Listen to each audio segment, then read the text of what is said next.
యేసుక్రీస్తు వారి శ్రేష్టమైన నామంలో ఈ ఉదయకాల సమయంలో శుభాలు ప్రకటిస్తున్నాను. 2024 సంవత్సరంలో చివరి రోజులోకి మనం వచ్చేసాం. డిసెంబర్ 31వ తారీఖు ఈ ఉదయకాల సమయంలో మనం దేవుని స్తుతించడానికి, ఆయన గణపరచడానికి ఆయన పాదాల దగ్గరికి వచ్చాం. సంవత్సరం అంతా దేవుడు మనల్ని కాపాడి భద్రపరిచి తన రెక్కల నీడలో మనల్ని స్థిరపరిచినందుకు మనం నిజంగా ప్రభువుని స్తుతింపబద్దులమై ఉన్నాం. కృతజ్ఞత అర్పణ చెల్లించాల్సిన వారమైన మన హృదయాలు దేవుని సన్నిధిలో కృమ్మరించి ఈ సంవత్సరం అంతా దేవుడు మనల్ని కాపాడినందుకు, అనేకమైన ఉపద్రవాల నుంచి, రోగముల నుంచి, రుగ్మతల నుంచి, బలహీనతల్లోంచి, కీడుల నుంచి దేవుడు మనల్ని తప్పించి కాపాడి ఈ చివరి రోజున మనందరం కూడా రావడానికి ప్రభు సహాయం చేశారు. మరికొన్ని గంటల్లో మనం నూతన సంవత్సరాన్ని ఎదుర్కొనబోతున్నాం.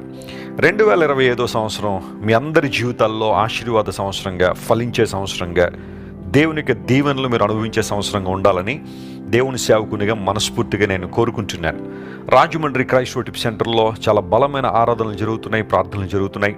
మీలో చాలామంది వాటి ద్వారా అనుదినము దీవెన పొందుతూ దేవునికి దగ్గరగా వస్తున్నందుకు నేను కూడా ప్రభువును స్తుతిస్తున్నాను. ఈ చివరి రోజున అనగా 2024 సంవత్సరం డిసెంబర్ 31వ తారీఖు మరికొద్ది గంటల్లో మనం నూతన సంవత్సరాన్ని ప్రవేశించబోతూ ఉండగా దేవుడు మనకి ఇవ్వబోతున్న వాగ్దానాన్ని ఒకసారి మనం ఆలోచించేద్దాం. ద్వితీయోపదేశకాండము 5వ అధ్యాయము 33